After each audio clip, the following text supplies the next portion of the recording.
गिबियावनो नोंथांमोननि बे गासै चेनेलनिसिम जों खौसेथि बर' सुबुंनि आफाद जानानै गोजोननाय जासिबाय। नोंथांमोनहा जोंनिफ्राय बेहाय फैनानै जोंनि जिथु माखासे थासारि बा खौरां बेखौ बुथुमफैनायनि थाखाय जायखिजाया जोङो नैबे जिथु दिनैनि मेल बेबायदि मेलखौ थांनाय दाननि 12 तारिखनिफ्राय बिदिनो गाबोबाय थादों।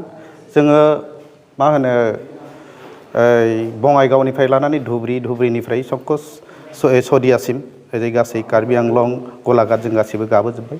एसे नैबेहाय साननैसो गेप थानानै जोङो आरोबाव दिनै हान्थिफिनदों। दहाय एसे आगोलसो जोङो मरिगाव जिल्लायाव गाबोबाय।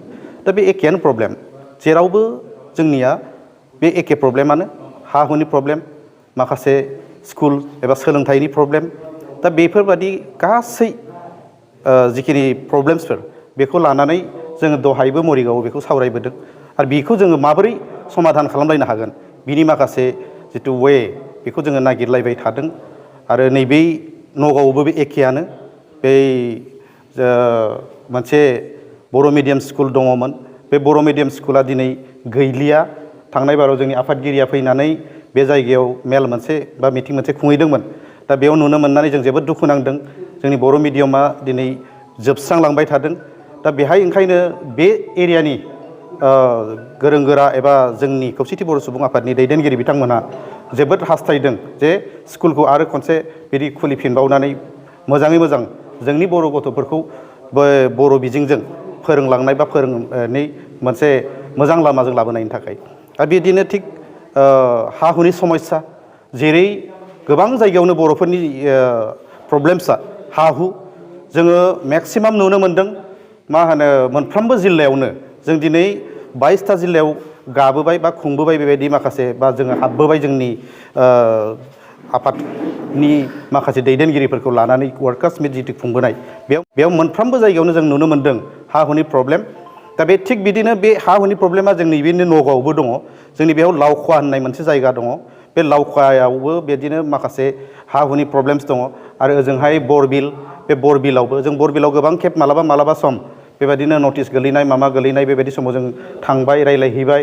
मोनसे समाव BPFनि मन्थ्रि, जि समाव माने प्रमिला रानिया बायदेवा माबा फरेस्टनि मिनिस्टारमोन, बे समावबो जों ज' जाजाय थांनानै खनसे मिटिंबो खुंहैदों। जों सानदों माने थाबैनो मा होनो समाधान जालांसिगोन बा मोजां जासिगोन होननानै। खिन्थु दिनैहालागैसिमबो बे जिथु जेथो जेंना जिखिनि थासारि बे जोबनो थाङाखै। दा जोङो बेखौ नैबे जिथु फैगौ जिथु कनफारेन्स, बेफोर कनफारेन्सआव जोङो रायज्लायबाय थागोन। रायज्लायनानै जों मारै बिनि वे जिथु समाधान खालामनाय जिथु लामा बेखौ जों खालामलांनो नागिरदों। आरो जोङो सोरजों रायज्लायोबा सोरनिसिम थाङोब्ला मोजां जागोन बेखौ जोङो सावरायलांबाय थानो नागिरदों।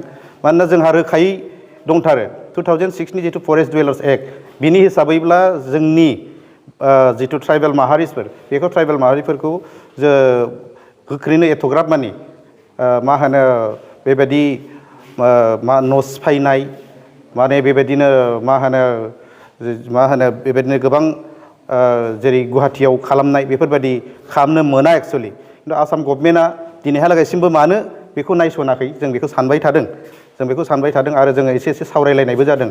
अबेबा जायगायाव एसे एनै जोङो बुंनानै एसे बादाबो होथ'नानै दोनबोबाय थादों। दा बिनि सायाव जोङो गोबां रायलायनो गोनां दङ। जों रायलायबाय थासिगोन, सावरायलांबाय थासिगोन।